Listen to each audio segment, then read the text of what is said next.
আমরা বুঝে উঠতে পারি না ভাই।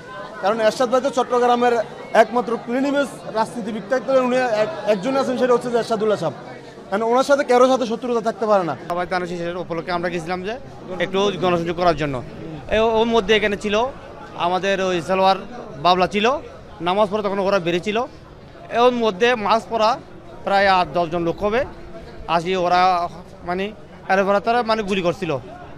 এটা গুলি করার পর আমরা চিনতে পারি নাই।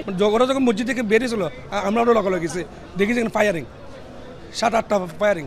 তা আমরা একটু কাপড়ে গেছি, দেখি যে আবার এখানে যে এসদুল্লাহ গুলি যখন খেয়েছে আমরা ডরবই নিরীক্ষা করে আমরা চলে গেছি স্পটে।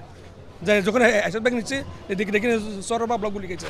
আমরা আশা করি যে নির্বাচন হলে দেশের স্থিতিশীলতা আরও ভালো হবে, আইন শৃঙ্খলা পরিস্থিতি ধীরে ধীরে স্বাভাবিক হবে এবং সেনাবাহিনী তখন সেনানিবাসে ফিরে যেতে পারবে।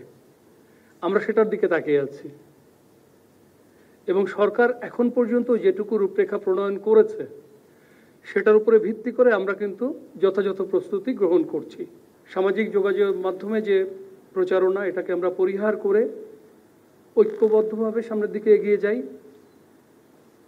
যে দায়িত্ব সেনাবাহিনীকে দেওয়া হয়েছে এবং ভবিষ্যতে যে দায়িত্ব দেওয়া হবে সেনাবাহিনী সেটা যথাযথভাবে পালন করবে।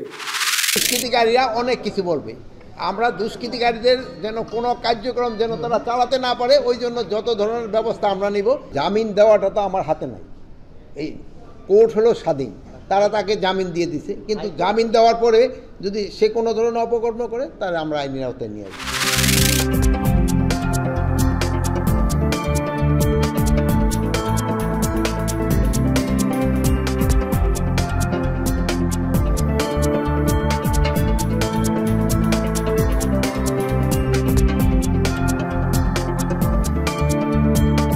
দেশনেত্রী বেগম খালেদা জিয়া উনিও যখন আজকে নির্বাচনে প্রতিদ্বন্দ্বিতা করার জন্য আলহামদুলিল্লাহ ওনার দল ওনাকে নমিনেট করেছে এবং ওনার আগ্রহ আছে, কাজেই সেই অবস্থায় দাঁড়িয়ে গণতন্ত্রকে প্রলম্বিত করার ষড়যন্ত্র এদেশের সাধারণ সংখ্যাগরিষ্ঠ মানুষ কোনো অবস্থাতেই গ্রহণ করবে না। আমি বিশ্বাস করি যে আপনারা এখানে যারা উপস্থিত আছেন তারা সবাই মিলে চেষ্টা করবেন, শুধু ঢাকায় না, আপনি এখানে না, আপনারা যে যার যেখানে বাড়ি, যার যেখানে যোগাযোগ আছে, সব জায়গায় চেষ্টা করবেন যাতে করে আগামী নির্বাচনে ধানের শীষের প্রার্থীরা বিজয়ী হয়।